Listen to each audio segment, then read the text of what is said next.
Hey everyone, and welcome back. It is Thursday, which means we are about to tackle some math problems together, so no worries. Today we are doing our famous number a day challenge yet again with a little bit of a twist. Yes, that is right. We are back. We are doing another multiplication number a day challenge. Oh yeah. Get excited. Now, before we jump into our number a day challenge though, let's talk about our riddle. Today's riddle I think is really fun, and I'm gonna give you a bit of a warning, a bit of a heads up. It is a thinker, but I know we got smart cookies out there, so I am not worried about it. All right, today's riddle is, what's the longest word in the dictionary? All right. As always, we will join back up at the end of the video to figure out our riddle together. So, let's get to our number a day challenge, guys. You guys already know what we're getting up to today. We are jumping right into our project today, which is the multiplication number a day challenge. So, if you guys remember, we've already done this once on our channel. We are going to be following the same exact rules, but of course we have switched the numbers up. So, just a quick run through of how it works. This is not to have a competition with anyone, to do anything, any type of craziness. No, we are simply here to recognize patterns and improve our skills. And this is just a fun way we can do this daily. It doesn't have to take a whole bunch of time. It doesn't have to consume your day. It's just something you can do for 10, 15 minutes, maybe 20 minutes, a half hour, whatever you got going on, and challenge yourself to become more familiar with your math skills. So let's jump right in. If you guys are curious about how this works, let me tell you. So each box corresponds with a number that we will be multiplying. So 5 times 10 would go right here. 7 times 11 would go right here. 2 times 4 would go right here. If you're catching what I'm picking up, catching what I'm throwing, you know what I'm saying. And I'm sure it will begin to make more sense as we go along. And as always, if you guys have any questions, comment. I'm here to help. So, I've got my marker. Let's get into the math. So, 5 times 10. Do we remember what we talked about last time with our multiplication tricks? When we multiply anything times 10, we just add the 0 onto that number. So can you guess what it's going to be? 50. Good job. So next we are 5 times 4. What's that going to be? So we can count by 5s 4 times. Let's try that. 5, 10, 15, 20. What do we think the answer is, guys? 20. Good job. And then one of my favorites, 11. 11 times 5. A fun way to do this, if you guys remember, is what's 5 times 1? 5? Well, what's 5 times 1 again? 5. So we've got 2 5s, so what does that make it? 55. Good job, guys. Up next, we have 8 times 5. So we might know this problem off the top of our heads because we're super good at our 5s, or we can count by 5 again. So let's try that.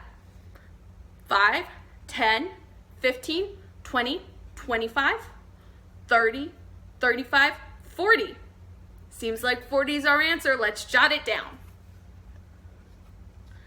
Next, we have 2 times 5. And if you guys remember, that's one of our doubles. So 5 plus 5 equals 5 times 2. So if we know 5 plus 5, we know 5 times 2. So what do you guys think the answer is?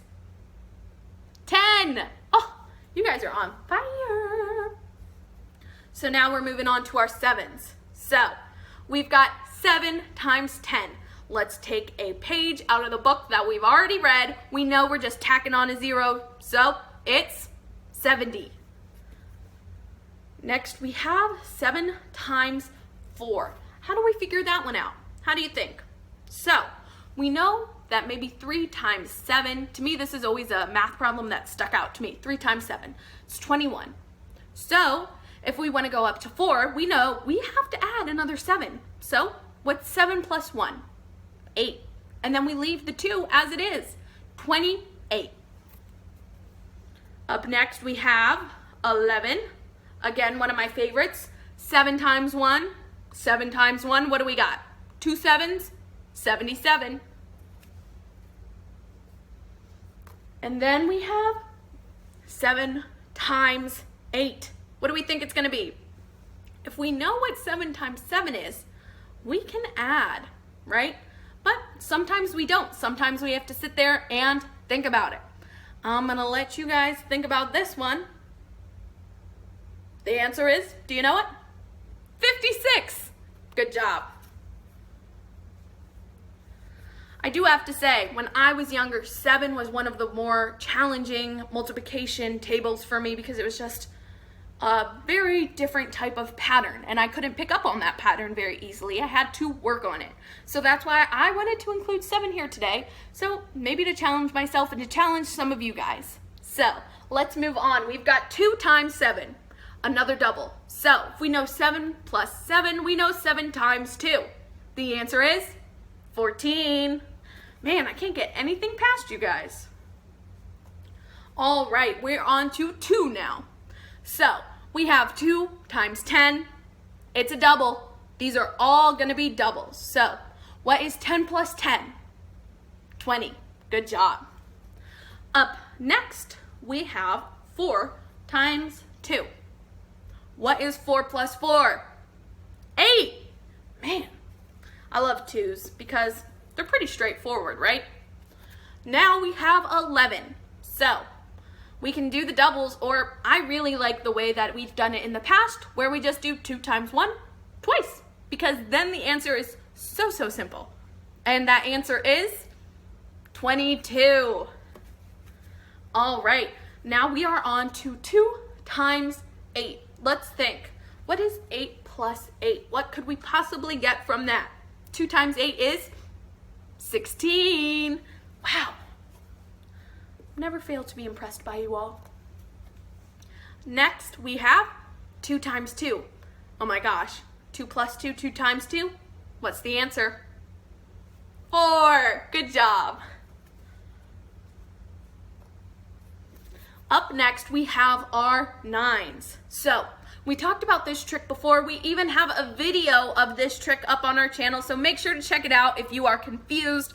We know about our 9s finger trick. Oh yes. So let's dive right into it. 9 times 10. All we got to do is tack on that 0, so it becomes 90. Good job.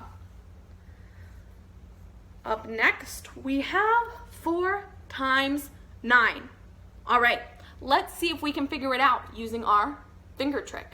I want you guys to do it at home. I'm not going to use my hands this time because I want to challenge you. I want you to put both hands out in front and then count which that 4th finger is.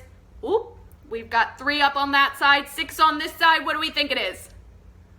36. Good job.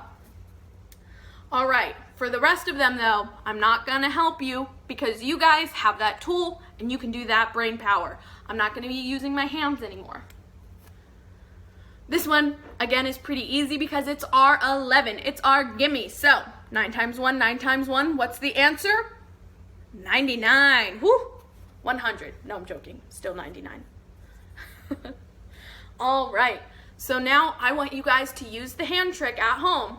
What is 9 times 8? I'm going to give you some time. See if we've figured it out. Do we know? 72. Very good job. And then the last one, it's a double. 9 times 2 or 9 plus 9. Do you guys know the answer? 18. Such a good job. So we're on to our last row, which is 6. So let's jump right into it. All right, so we've got 6 times 10, right? Same deal. We're going to be adding a 0 onto it. So that becomes 60. Good job. Whoop, my marker gave out on the 6. So 6 times 4, let's Think about it, right? So we know 4 times 5 is 20. We add another 4 to that. What do you think we get? 24, because that is 6 4s. I hope that makes sense. It's 4 6 times. All right, so like I said, 24, let's write it. Up next, we have our 11. I hope you guys already know what it is. 66, good job. Because 6 times 1 is 6. Next, we have 8. So, 6 times 8. I want you guys to think about it. I'm not going to help you out. It's got to be a little bit of a challenge sometimes. So, let's see. Do you know the answer? Good job. It is 48. We are on to our last one, our last problem, which is 2 times 6, or as we know it, it's our double 6 plus 6. So what do you guys think the answer is? Did you just say 12? Because you're absolutely correct. So that is it, guys. Good job. Let's take a look at our complete challenge board. And this is something we can easily do every day to become more confident in our math skills. It doesn't have to be hard. It doesn't have to be crazy. We just have to put a little bit of time and effort into it. All right, so that is it, guys. Let's get right into our positive action. Our positive action today is going to pick up right where our past positive action left off. That is right, guys. We are yet again talking about our resources, specifically the resource of money, and just why in the world it is so important. Like it or not, money makes the world go round. It is a motivating factor for everyone. In every culture, in every country, there is currency or money. We talked a little bit about money and currency in our Make It Make Sense video. So if you have any questions about that, go check it out. Today, we are specifically talking about money as a resource and what exactly that means, because hello, in 2nd grade, in 3rd grade, 4th, 5th grade, we can't have jobs, right? No, that is called child labor. We cannot do that. What we can do is try and be smart with the money that we do receive, that we do earn. So I know when I was little, I used to do chores around the neighborhood and sometimes chores around the house, and I would get some money. And I also know that sometimes during special occasions, be it graduations, sometimes birthdays, I would also get some extra money. Now, what I would do with that money was up to me. Did I save it? Did I spend it? Did I go crazy and buy all the things I ever wanted? Well, fortunately for me, I had parents who made me save it. Oh my goodness, save, save, save, because they realized that when I'm older, I'm gonna need that money and I should save it so that I set myself up for success. Now you might be saying, Emma, if I get money, I wanna spend it. I worked for it. And to that I say, amen, yes you did. Spend your money, of course, but just make sure you don't spend all of it, especially all of it in one place. Don't let that money burn a hole through your pocket. Sorry, I messed up the phrase. Because, I mean, it's the reality of it. When we have money on us, when we have a little bit of cash and we know what we want, we have the urge to go buy it, right? Right. I know. And sometimes it's hard to resist it. And I'm not at all saying never buy yourself anything. Don't do anything like that. Save, save, save. No. Save, but spend reasonably.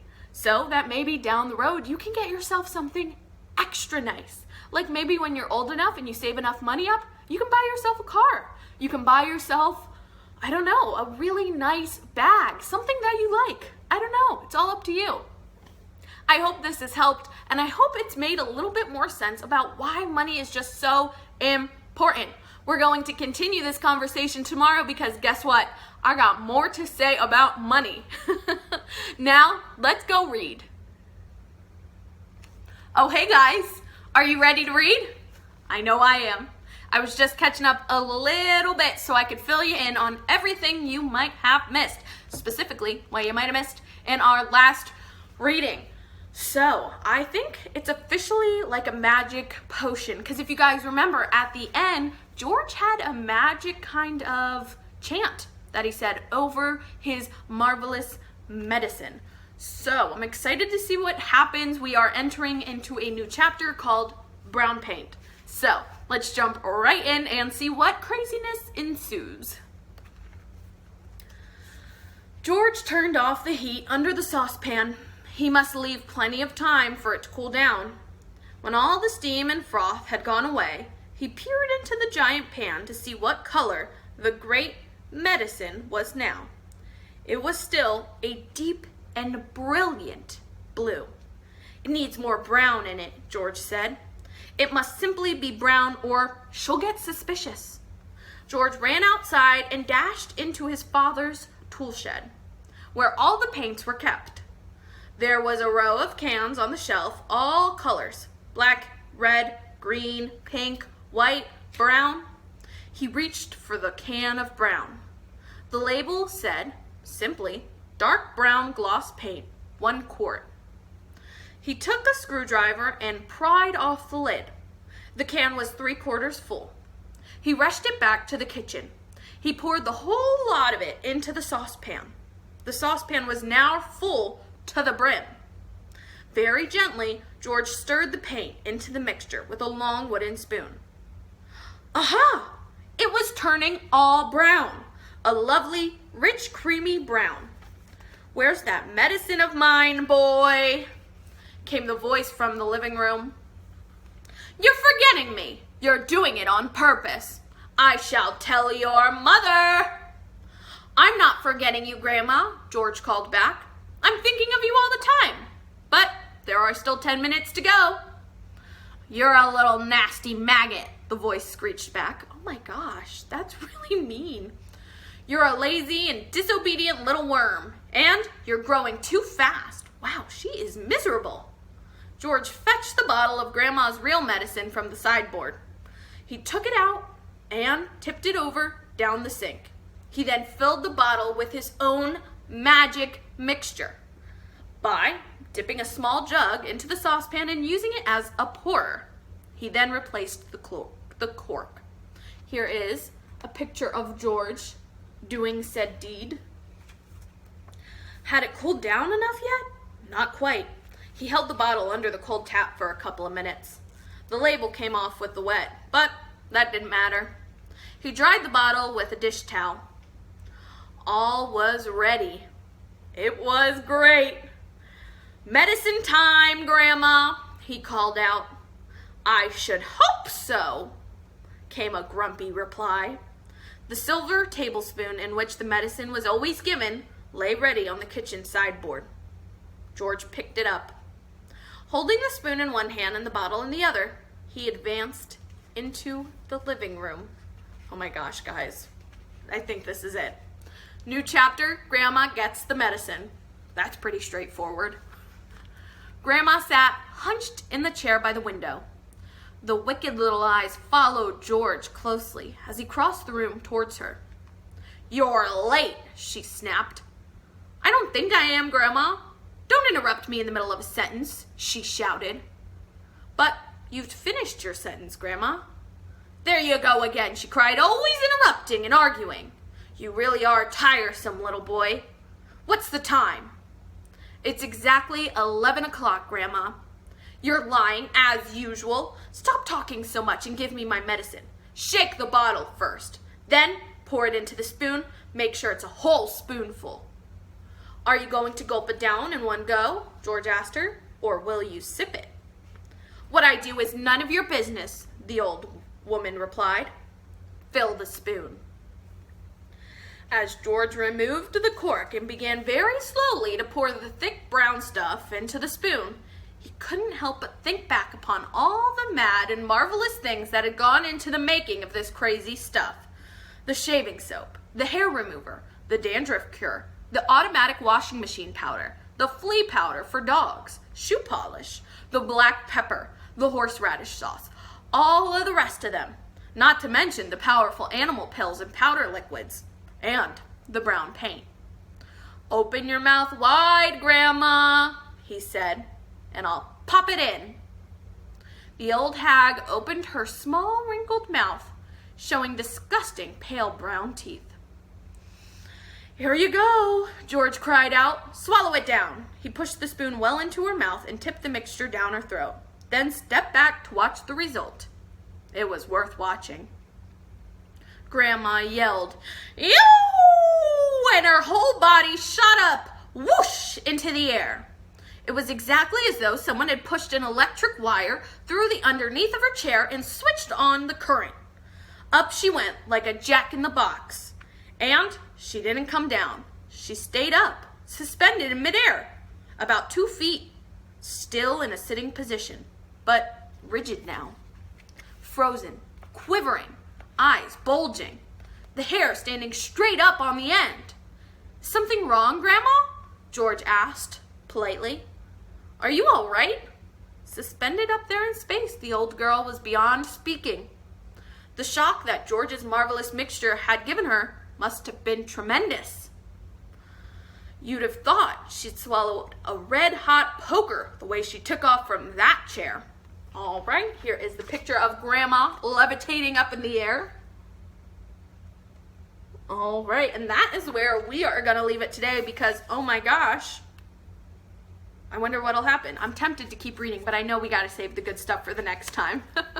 So this means it is time for us to talk about our riddle, guys. So who remembers what our riddle was? Our riddle was, what was the longest word in the dictionary? Did you get it? Did you think of it? It's a tricky one. It's a tricky one. So let me write it down to help you out.